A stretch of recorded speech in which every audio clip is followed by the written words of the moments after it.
Oh, you didn't plan to spend hours on your phone. You only meant to check something, a message, a reel, a like. But somehow, you're still here. Scrolling. Consuming. Escaping. This isn't just a digital habit. It's a psychological crisis.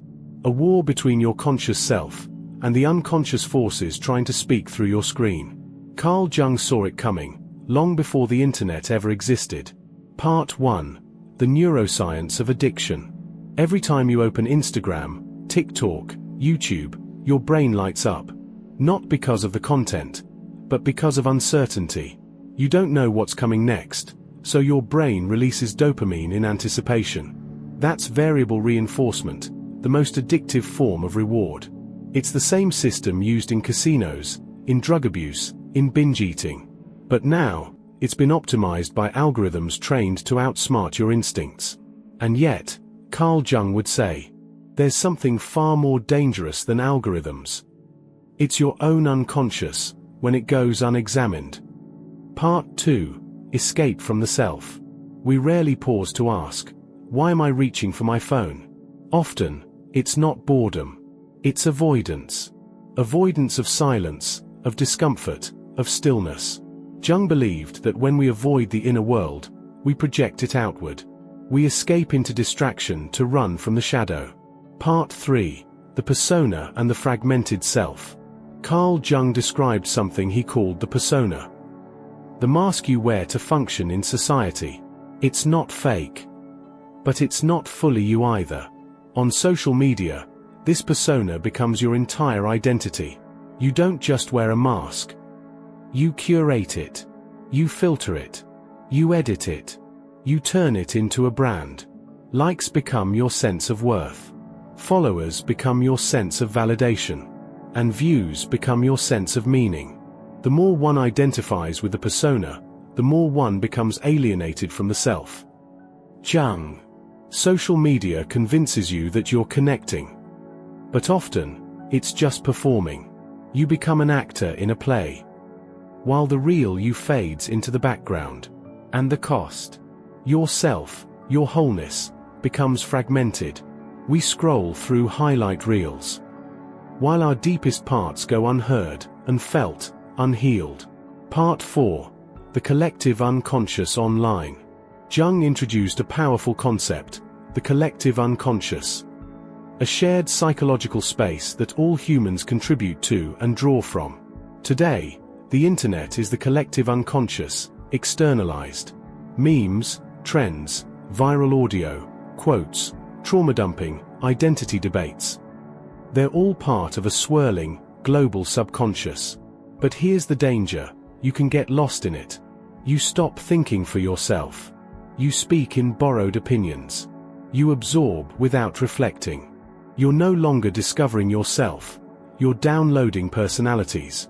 Until you make the unconscious conscious, it will direct your life, and you will call it fate. Jung. Social media makes it easier than ever to stay unconscious and call it content. Part 5. The loop of shadow avoidance. Let's be honest. How often do you put down your phone and feel empty? Not because the phone failed to entertain you, but because your soul knows it didn't matter. You didn't grow. You didn't create. You didn't feel whole. That's the cost of shadow avoidance.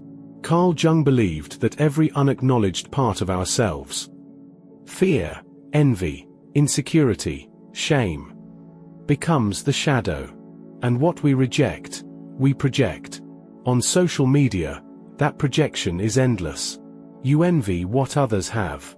You rage at what others post. You scroll past things you fear, while secretly being pulled toward them. We meet ourselves time and again in 1,000 disguises on the path of life. Jung. Every trigger is a teacher. Every scroll reveals your wounds. The app isn't the addiction.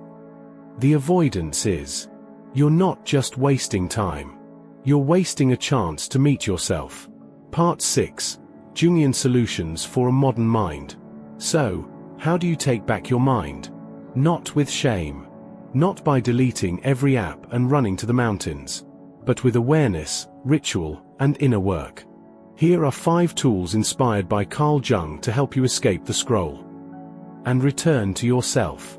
1. Shadow dialogue. When you feel triggered by a post, stop. Ask, what part of me is reacting right now? Imagine that part, insecure, jealous, lonely, sitting in front of you. Now listen to it. Let it speak. Jung called this active imagination, a dialogue with the unconscious. 2. Meaning rituals. Every morning, before touching your phone, light a candle. Write 3 lines in a journal. Speak a single sentence to your deeper self. What do you need from me today?